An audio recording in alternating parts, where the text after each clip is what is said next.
Wow, thanks for that kind of stirring introduction.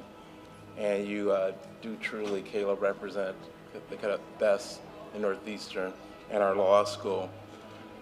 So the sponsors of this event left the topic relatively wide open to share my story and offer words of wisdom. So I'm going to take this moment to discuss serendipity and what led me to choose the legal profession and ultimately to become a law professor and law school dean. Serendipity. While in college at the University of Southern California, two of the titans of the legal profession visited our campus. The first was U.S. Supreme Court Justice Thurgood Marshall, who came to campus to judge a moot court championship. And the second was Derek Bell, a leading scholar on race and law, who was the first African American to achieve tenure at the Harvard Law School. The moot court event took place in a large auditorium, even larger than this, and I was seated near the back, so had to squint to actually see Justice Marshall. However, his presence in the room was palpable, and the words he spoke moved me because of his brilliance. The way in which he spoke and interrogated the moot court participants, he was really tough, made clear to me the need for precise thinking in law. I was absolutely blown away. At that point, I knew I wanted to be a lawyer and have the ability to think and speak the way Justice Marshall did. This was only confirmed when I took the time to look up his accomplishments in the then equivalent of Google, an encyclopedia. Yes, I'm dating myself. His victories in court while head of the NAACP Legal Defense Fund and pioneering legal opinions made clear to me the power of law. I met my second interlocutor, Derek Bell, in a much more intimate circumstance. Actually, if memory recalls correctly, it was a pre-law event sponsored by the Black Student Union. In his talk, Professor Bell discussed what it meant to be a lawyer, his life as a law professor, and the importance of race in American law. I was lucky enough to linger for a moment and walk across campus with Professor Bell and a few others. I remember his passion for the law and justice, as well as the legal profession, his words of encouragement, and his clarity of thought. My encounters with these two men not only cemented my decision to go to law school, but left an impression on me that would carry forward in unexpected ways. The decision to go to law school for me was a bit scattered. We didn't have any lawyers in my family, and my ideas about what it meant to be a lawyer were largely formed by popular accounts and television shows, such as LA Law and others that, given your youth, won't ring a bell. Again, dating myself. Meeting Justice Marshall and Professor Bell gave me a broader appreciation for the larger role of law and lawyers in society. This came at a time of political tumult in American political life, similar to today, but quite honestly, not nearly as heated or toxic.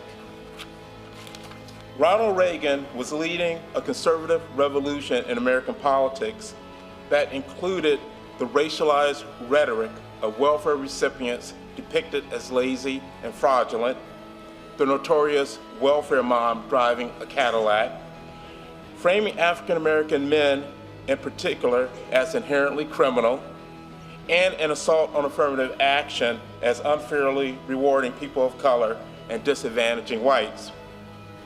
Law seemed to me a way of understanding this thicket of politics and policy and potentially making a difference. Some of you might be feeling the same way, as we are in the midst of political turmoil, fissures that are tearing away at our social fabric, a climate of hate that seemingly is coming to a boil, and the rule of law as applied to the powerful coming under assault. After law school, I actually took a path quite different from Justice Marshall, going into corporate law at a large law firm upon graduation, as opposed to becoming a civil rights litigator. However, I knew that it was only a transitional moment for me because my ambitions were more aligned with Professor Bell. I wanted to be a law professor. It took a couple of years at the law firm before I made my way to Northeastern University, where I've taught law for 27 years and now have the privilege of serving as dean. Northeastern was attractive to me as a budding law professor because its mission of social justice and public interest lawyering was aligned with the values that had attracted me to law through the inspiration of Justice Marshall and Professor Bell. As an academic, I was able to follow in the footsteps of Professor Bell and taught critical race theory and wrote articles both related to race but also chronicling the history of race scholarship and law. This included both an in-depth study of Professor Bell's path-breaking work in critical race theory, and also the ways in which Bell's work marked a difference in approach from that taken by Justice Marshall and traditional civil rights advocates. I say this all by way of illustrating to you how the bits and pieces you pick up along the way can impact your lives, and the importance of seizing every opportunity to not only make connections, but also consider their meaning. One of the great things about training as a lawyer is that it will equip you to take on challenges and explore a multitude of career opportunities. Today, I am a full-time administrator as dean. My days are not spent lawyering in the traditional sense, but in working on budgets and other school policy matters.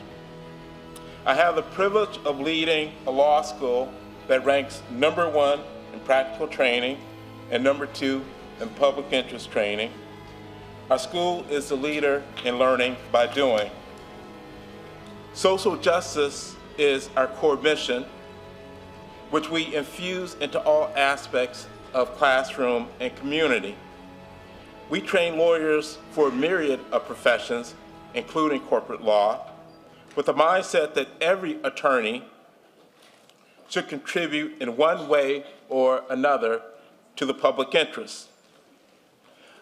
I've taught many of these students personally in corporate finance and banking law for much of my time at Northeastern. I have the benefit as dean of assisting our students in fulfilling their ambitions and facilitating our faculty as they impact the world through scholarship and public engagement. So in this way, I've managed to shape my career in law in a way that has been both personally fulfilling, teaching students subjects that interest me and can advance their careers, and writing scholarship that has always excited me, and had the social impact that initially sparked my interest in law through leading and being a faculty member of a law school that has as its mission social impact. My hope for you is that your path in law offers the same benefit. And I'm sure it will if you take advantage of serendipity through hard work, planning, and visioning your goals in life. Best of luck. Thank you.